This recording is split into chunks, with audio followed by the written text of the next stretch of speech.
আসসালামু আলাইকুম। আমন্ত্রণ জানাচ্ছি বায়ান্ন টিভিতে। শুরুতেই শিরোনাম। বাংলাদেশের পটভূমিতে বঙ্গোপসাগরের সামরিক গুরুত্ব আসলে কতটা? যুক্তরাষ্ট্র আসলেই কি এখানে ঘাঁটি করতে চায়? প্রধানমন্ত্রী শেখ হাসিনার ইঙ্গিত কতটা বাস্তবসম্মত? জেনিন শহরে ইহুদি সেনাদের ঠেকিয়ে দিল প্রতিরোধ যোদ্ধারা, এমন সাফল্যে অভিনন্দন জানালো হামাস। সৌদি আরবে ইরানি পররাষ্ট্রমন্ত্রী, সম্পর্ক ঠিক পথে রয়েছে। শুনছিলেন শিরোনাম, এবারে বিস্তারিত। বাংলাদেশের প্রধানমন্ত্রী শেখ হাসিনা তার এক বক্তৃতায় যুক্তরাষ্ট্রের প্রতি ইঙ্গিত করে বলেছেন, গণতন্ত্র ও নির্বাচনের নাম করে তারা চায় যাতে করে ভারত মহাসাগর ও বঙ্গোপসাগর ব্যবহার করে বিভিন্ন দেশে আক্রমণ চালানো যায়, এবং তার ভাষায় এই অঞ্চলের দেশগুলোকে ধ্বংস করাই হচ্ছে তাদের উদ্দেশ্য। কিন্তু বঙ্গোপসাগর আসলেই সামরিক কৌশলগত দিক থেকে এতটা গুরুত্বপূর্ণ জায়গা কিনা তা নিয়েই রয়েছে বড় প্রশ্ন এবং বিতর্ক। তবে প্রধানমন্ত্রীর এই বক্তব্যের পর বঙ্গোপসাগর ইস্যুটি আবারও নতুন করে আলোচনায় এসেছে। কিছুদিন আগে সেন্ট মার্টিন দ্বীপ যুক্তরাষ্ট্র চায় এমন আলোচনায় সরগরম ছিল বাংলাদেশের রাজনীতি।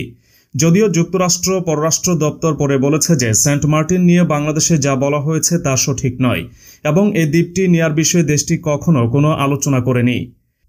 এখন আবার বঙ্গোপসাগর ইস্যুটি আলোচনায় এলেও যুক্তরাষ্ট্রের দিক থেকে কখনো এমন কোনো পরিকল্পনা বা আগ্রহের কথা প্রকাশ্যে শোনা যায়নি। কোনো বিশ্লেষক বলছেন এই অঞ্চলে যুক্তরাষ্ট্রের আগ্রহ মালাক্কা প্রণালী পর্যন্ত, কারণ ওই প্রণালী দিয়েই চীনের 90% বাণিজ্য হয়ে থাকে।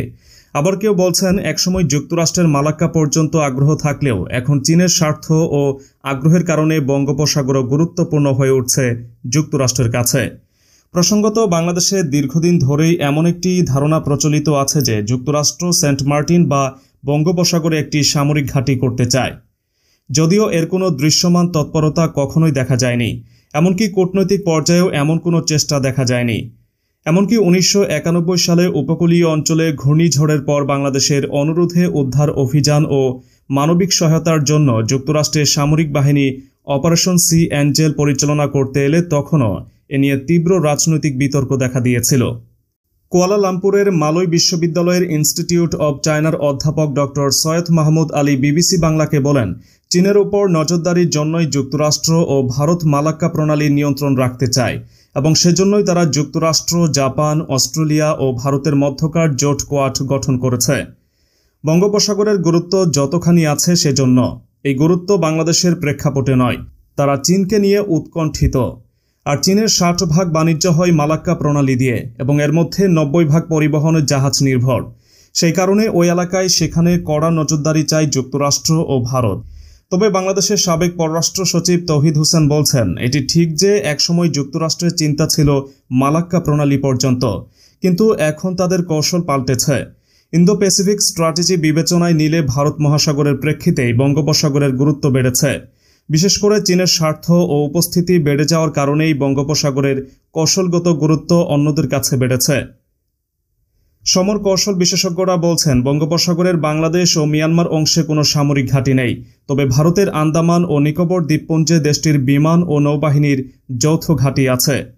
অন্যদিকে 2008 সাল থেকে সিঙ্গাপুরে মার্কিন ঘাঁটি আছে, কারণ এটা মালাক্কা প্রণালীর দক্ষিণে। চীনকে কেন্দ্র করেই যুক্তরাষ্ট্র বিশেষ সামরিক সক্ষমতা সম্পন্ন এ ঘাঁটি তৈরি করেছে।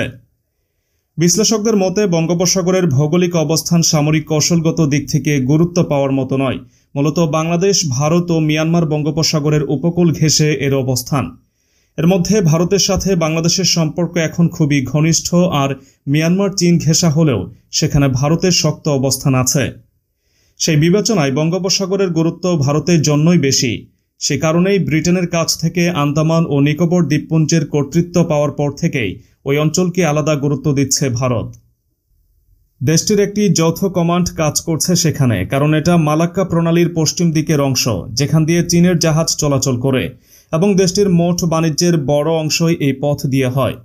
এই কারণেই এলাকাটি নিয়ন্ত্রণের জন্য যুক্তরাষ্ট্র ও ভারত নজরদারি করে আসছে। মূলত চীন সাগর থেকে বের হয়ে এসে ভারত মহাসাগরে আসতে হলে মালাক্কা ছাড়া উপায় নেই।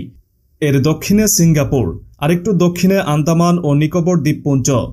এসব বিষয় বিবেচনা করে সিঙ্গাপুরে যুক্তরাষ্ট্র একটি ঘাঁটি তৈরি করেছে 2008 সালে। মূলত চীনের কারণে মালাক্কা প্রণালীর নিয়ন্ত্রণ হারানোর ভয় থেকে যুক্তরাষ্ট্র এটি করেছে। এ ভয়টি শুরু হয়েছে মূলত 2006 থেকে 2007 সালের দিকে। ওই সময় কোয়াডের যাত্রা শুরু হয় এবং তাদের একটি নৌমহড়া অনুষ্ঠিত হয় যাতে কোয়াড সদস্যদের বাইরে সিঙ্গাপুরও অংশ নিয়েছিল। এদিকে ভারত মহাসাগরের আন্দামান ও নিকোবরে ভারতের যৌথ কমান্ড ঘাঁটি, আর ওদিকে কোয়াডের মূল ঘাঁটি সিঙ্গাপুর এবং সেখানেই করা হয়েছে মার্কিন ঘাঁটি। এসব কারণে যুক্তরাষ্ট্র বা অন্যদের জন্য বাংলাদেশ প্রেক্ষাপটে বঙ্গোপসাগরের গুরুত্ব আছে বলে মনে হয় না। বাংলাদেশের প্রধানমন্ত্রী বলেছেন, বঙ্গোপসাগরকে ব্যবহার করে বিভিন্ন দেশে আক্রমণ করা ও এ দেশগুলোকে ধ্বংস করা, এটাই হচ্ছে কারো কারো উদ্দেশ্য। বঙ্গোপসাগর ঘিরে বা কাছাকাছি দেশগুলোর মধ্যে রয়েছে বাংলাদেশ, ভারত, মিয়ানমার, থাইল্যান্ড ও শ্রীলঙ্কা। এর মধ্যে থাইল্যান্ডের সাথে চীনের মৈত্রী দীর্ঘদিনের, আবার মিয়ানমারের সাথে চীনের সখ্যতা আছে। অন্যদিকে মিয়ানমারের বিষয়ে যুক্তরাষ্ট্রের আগ্রহ বিভিন্ন সময়ে প্রকাশ পেয়েছে, কারণ চীনের তেল ও গ্যাসের দুটো পাইপলাইন আকিয়া পর্যন্ত বিস্তৃত। অথচ চীনকে ঠেকানোর জন্য 2004 সালে মালাক্কা প্রণালী নিয়ন্ত্রণ নেওয়ার পরিকল্পনা ঢেলে সাজিয়েছিল যুক্তরাষ্ট্র এবং এর অংশ হিসেবেই কোয়াড গঠন করা হয়েছিল। এবারে ইসরায়েল ফিলিস্তিন প্রসঙ্গ। ফিলিস্তিনের ইসলামী প্রতিরোধ আন্দোলন হামাস জেনিন শহরে প্রতিরোধ যোদ্ধাদের সাফল্যকে অভিনন্দন জানিয়েছে। ওই শহরে ইহুদিবাদী সেনাবাহিনীর আগ্রাসন প্রতিহত করতে সক্ষম হয়েছে প্রতিরোধ যোদ্ধারা। বৃহস্পতিবার সকালে পশ্চিম তীরে জেনিনে ইহুদিবাদীদের হামলায় এক ফিলিস্তিনি যুবক শহীদ হয়। ওই ঘটনার পর হানাদার ইহুদিবাদীদের সঙ্গে প্রতিরোধ বাহিনী সংঘর্ষে লিপ্ত হয়। ইহুদি বাহিনীর আক্রমণের বিরুদ্ধে জেনিনের সাহসী প্রতিরোধ যোদ্ধারা দৃঢ় মনোবল নিয়ে রুখে দাঁড়ায়। আল জাজিরা নিউজ নেটওয়ার্ক জানিয়েছে, জেনিনে ইহুদি বাহিনীর আজকের আগ্রাসন মোকাবেলায় রুখে দাঁড়ানোর জন্য প্রতিরোধ বাহিনীকে অভিনন্দন জানিয়েছে হামাস। হামাসের মুখপাত্র হাজেম কাশেম বলেছেন, আমরা জেনিনের সাহসী প্রতিরোধ বাহিনীকে অভিনন্দন জানাই। হাজেম কাশেম বলেন, জেনিন শহর চিরকাল প্রতিরোধের কেন্দ্র এবং ফিলিস্তিন মুক্তি সংগ্রামে মুজাহিদিনদের শক্ত ঘাঁটি হয়ে থাকবে। ইহুদিবাদী শাসকের কোনো অপরাধী এটিকে নতজানু করতে পারবে না। হামাস মুখপাত্র আরও বলেন, ফিলিস্তিনি যুবকদের রক্ত যে মাটিতে ঝরেছে সেই মাটি ইহুদিবাদীদের বিরুদ্ধে ফিলিস্তিনি বিদ্রোহকে ক্রমশ শক্তিশালী করে তুলবে। এদিকে আল-কুদস ব্রিগেড ঘোষণা করেছে, জেনিনে ইহুদিবাদীদের সাম্প্রতিক আগ্রাসনের সময় প্রতিরোধ বাহিনী তাদের উপর প্রচণ্ড আঘাত হানতে সফল হয়েছে। প্রতিদিন বিভিন্ন অজুহাতে ইহুদিবাদী ইসরায়েলি বাহিনী নিপীড়িত ফিলিস্তিনি জনগণের উপর হামলা চালায়। তারা ফিলিস্তিনিদের শহীদ করে, আহত করে কিংবা আটক করে। ফিলিস্তিনিরাও ইহুদিবাদীদের এসব অপরাধের মোকাবেলায় পাল্টা অভিযান চালায়। এবারে ইরান সৌদি প্রসঙ্গ। রিয়াদে সৌদি পররাষ্ট্রমন্ত্রীর সাথে বৈঠকের পর ইরানের শীর্ষ কূটনীতিবিদ বলেছেন যে সৌদি আরব এবং ইরান তাদের সম্পর্ক মেরামত করছে। দুই দেশের সম্পর্ক সঠিক পথে রয়েছে এবং অগ্রগতি হচ্ছে। বৃহস্পতিবার সৌদি পররাষ্ট্রমন্ত্রী ফয়সাল বিন ফারহান আল সৌদের সাথে যৌথ সংবাদ সম্মেলনে হুসাইন আমির আবদুল্লাহিয়ান বলেন, তেহরান ও সৌদির মধ্যকার সম্পর্ক সঠিক পথে রয়েছে এবং আমরা অগ্রগতি প্রত্যক্ষ করছি। একদিনের সৌদি সফরকে তিনি সফল বলেও উল্লেখ করেন। গত মার্চে চীনের মধ্যস্থতায় ইরান ও সৌদি আরব তাদের মধ্যকার কূটনৈতিক সম্পর্ক পুনঃপ্রতিষ্ঠার প্রেক্ষাপটে ইরানি পররাষ্ট্রমন্ত্রীর এই সফর অনুষ্ঠিত হল। দুই দেশের মধ্যকার চুক্তি অনুযায়ী তারা তাদের কূটনৈতিক বিরোধের অবসান ঘটান। তাদের মধ্যকার বৈরিতার ফলে উপসাগর, ইয়েমেন, সিরিয়া ও লেবাননে ভয়াবহ পরিস্থিতি সৃষ্টি হয়। 2016 সালে রিয়াদের প্রখ্যাত শিয়া আলেম নিমর আল নিমরের ফাঁসি কার্যকর করার পর তেহরানের সৌদি দূতাবাসে বিক্ষোভকারীদের হামলার পর সৌদি আরব ইরানের সাথে সম্পর্ক ছিন্ন করে। ইরানি পররাষ্ট্রমন্ত্রী বলেন, আমরা এই বৈঠকে বিভিন্ন বিষয় নিয়ে ভালো আলোচনা করেছি। সংবাদ সম্মেলনে প্রিন্স ফয়সাল বলেন, বাদশাহ সালমান বিন আব্দুল আজিজ আল সৌদের আমন্ত্রণে ইরানের প্রেসিডেন্ট ইব্রাহিম রাইসি সৌদি আরব সফর করবেন বলে আশা করা হচ্ছে।